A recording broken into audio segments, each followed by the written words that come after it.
I've been charged with a crime and I'd like to hire a lawyer, but I don't know how to find one or who I should hire.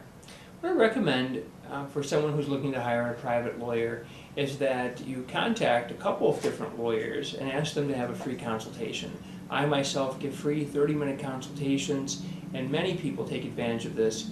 It's very important to meet your lawyer, to talk to them certainly in person, and to be able to go over the specific facts of your case and feel as though you're being understood, and to make sure that you get along with your lawyer and that they understand your problem and your specific set of circumstances. And so I recommend that you set up a free consultation with me and come down and see if I can help you out. I've been arrested and I was wondering if I should talk to the police under any circumstances.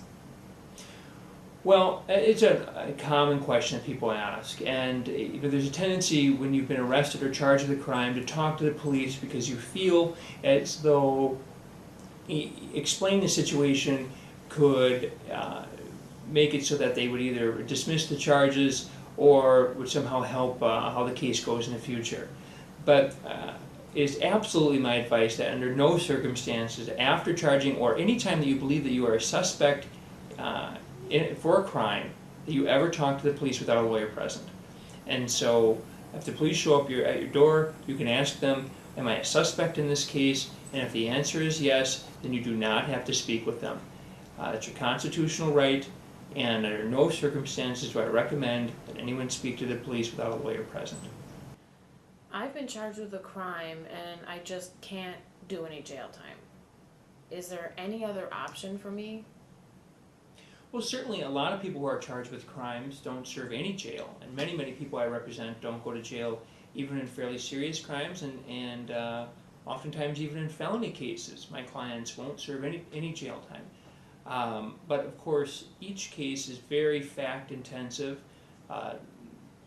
The different reasons why a person may or may not end up serving time if they're found guilty of the crime is pretty variable. So it's important that you contact me and go over the specifics of your case to find out whether or not it's possible for you to avoid jail time in your case.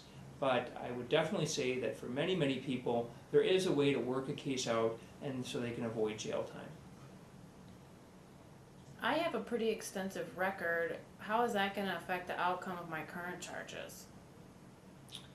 Well, if you have an extensive record, even a misdemeanor or gross misdemeanor record, that will affect the way that prosecutors and judges, of course, look at your case.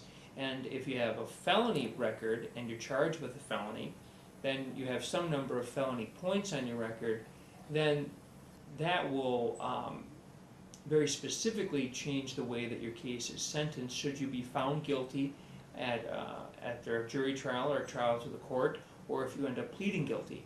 So it is very important to know what your record and your history is and take that into account in the way that you're looking at the possible ramifications of a case should you be convicted or should a plea be entered.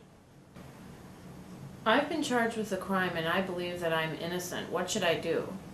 Well, of course, if you're innocent of a crime, you have an absolute right to a trial by a judge or a jury, and I highly recommend that anyone who believes that they've been wrongfully charged consult with me and hire me to represent them through a trial and to secure an acquittal.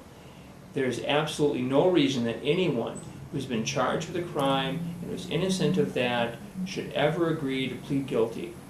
I absolutely believe that innocent people should use all of their rights and should have an aggressive, intelligent attorney to fight for them all the way to the end.